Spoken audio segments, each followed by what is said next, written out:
No, I'm fettuccine without a doubt. Don't know why I know that, but it just feels right. More accurately, if I was asked what kind of spaghetti am I, my answer is Spider-Man-shaped mac and cheese. There you go. Now we're 4 years old again. Goberville, by the way, since there is a baseball game happening. There is a baseball game going on. 1 for 2 so far tonight with a strikeout and a base hit. Be inclined to forget every once in a while. Goberville hits one high to center field. Got solid contact, but he's under it. Makes the catch, and Marsh did not tag up. It's a major league flyout, Sam. So instead, Clyde will take his swings. 2 outs.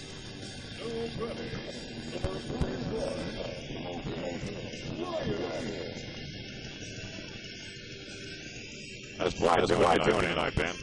Well, Clyde's 0 for 2, but not in the way that you might think. Struck out in the first inning, and then my personal least favorite part about scoring is that when you give somebody an error, that batter is marked out in terms of batting average. So he's 0 for 2 with a strikeout and an error on the third baseman. I think that should count as a non-at-bat, much like a walk would. Oh, we've been over this several times. Many times, yes. I was bringing a new take. By the way, Effa Manley, as I mentioned, the only woman inducted into the National Baseball Hall of Fame, did so as an executive for the Newark Eagles of the Negro Leagues. Here's a pitch. And that one's popped up high to right field. Can he get over to it in time? The answer is just barely yes. Clyde not happy about it. He has the right not to be. We'll be right back with a 5th inning.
Hello, ladies and gentlemen. Welcome back to the 5th inning, I believe, in this game between the St. Brendan Sabres and your North Broward Eagles. North Broward soared to a 5-3 lead.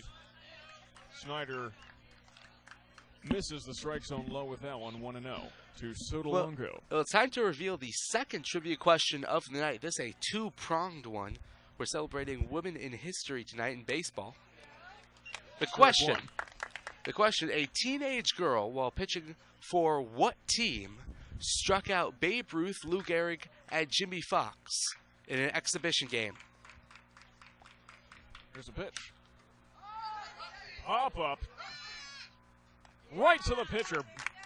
Only has to move a couple of steps. Usually There are not. productive outs, and then there are lazy outs. Snyder didn't have to move at all there, Sam. Especially the follow through. Number 5, Abraham Sequeira. Yeah, so the question is two parts. Number one, what was her name? And number two, what team was she playing for in the exhibition? That's a good question. I remember that it happened. I can't remember the name of the player herself.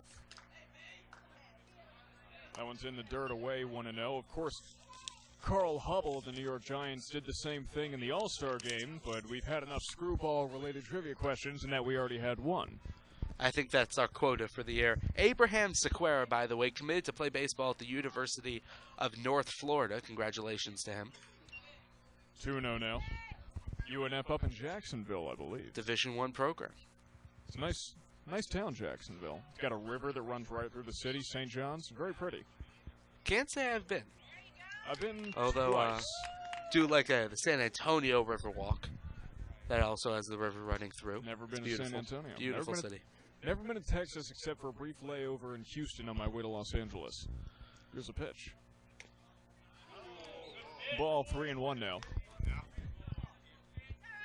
So I was in Texas for all of maybe 2 hours. One thing about San Antonio, the Alamo, very small. Number one, it's very small. And number two, right? It's right in the middle of traffic. That one is foul. I mean, it's just a building. Yeah, it's just a building. Small building. It's right in the middle of two major roads. Same with a grassy knoll in Dallas. It's right in the middle of the city. Well, that's because the grassy knoll is supposed to be near a road. That's kind of the point of it. Well, not just a suburb road. It's near far the road, more I mean. urban than a lot of people remember it to be. Is the grassy knoll really a tourist destination? Oh yeah, lots of people there taking pictures. One's over to Ogozali. Snyder steps on the bag and gets the second out.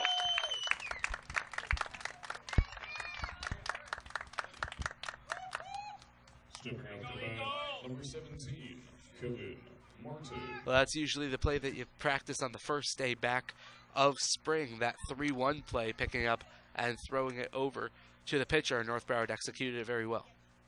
That's one of those you just practice time and time again, and practice makes perfect, as we saw there. Fired high to Martin, 1-0.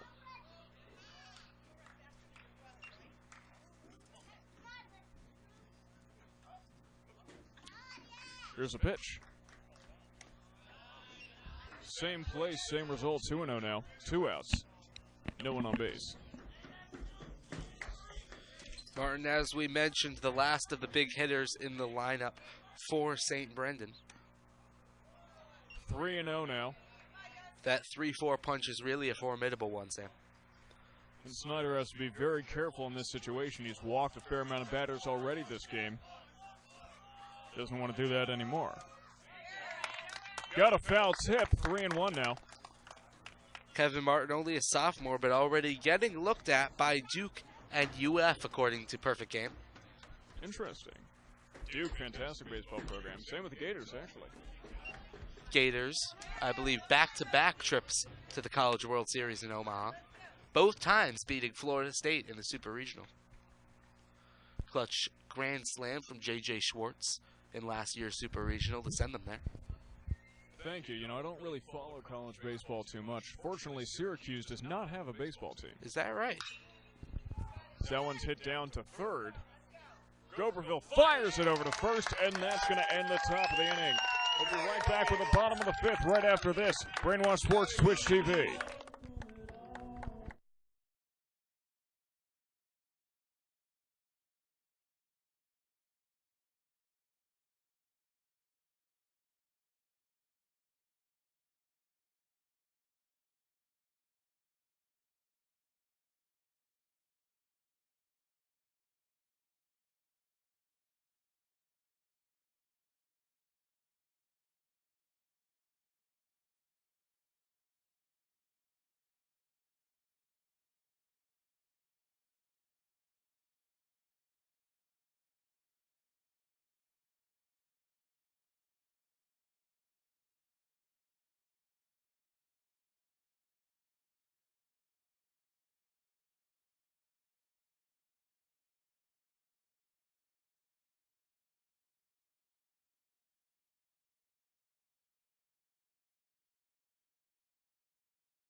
Welcome back, ladies and gentlemen, to the North Broward Preparatory School here in Coconut Creek, Florida. Sam Gelfand, the voice of the Eagles, alongside Ben Curtis. Dylan Ogozali is going to get things rolling for North Broward in the bottom of the fifth. Gabriel Garrido still on the mound for St. Brendan. Garrido pitched a bit in that game last time out. That was a win over Braddock, a very, very good Braddock team, a 2-1 victory in that affair as that was poured in for strike one. That was 2 days ago. He threw 2/3 of an inning and all zeros straight across the board. No hits, no runs, no walks, no strikeouts. Very efficient. Ogozali looking to make something happen. Looks at a strike, though, instead. Kind of the opposite of trying to make something happen. And all of a sudden, Ogozali's behind in the count 0-2. No outs. Obviously, he's the first batter of the inning. Here it comes. Looks at the ball wisely, 1-2 now. St. Brendan are the Sabres. At first, we weren't sure if they meant the sabers like saber-toothed tigers or sabers like swords. Either way, very cool name for a team. I like it. It appears to be the tiger, given their mascot on the lineup card. Also, as that one is taken for ball two.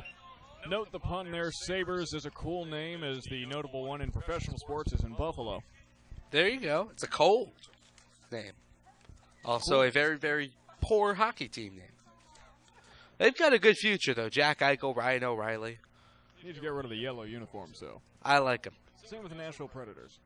No, not in Smashville. I love that. It's garish. It's loud.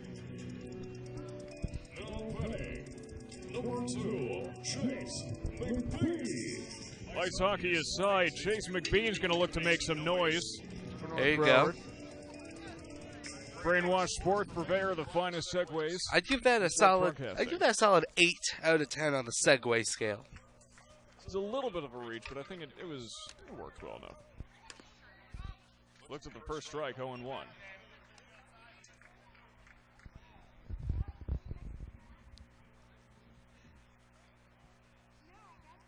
Also interesting to see that St. Brendan's hats are white in the front, despite there not being any other white on their uniform. Probably works better for the home uniform, as that one is fouled out.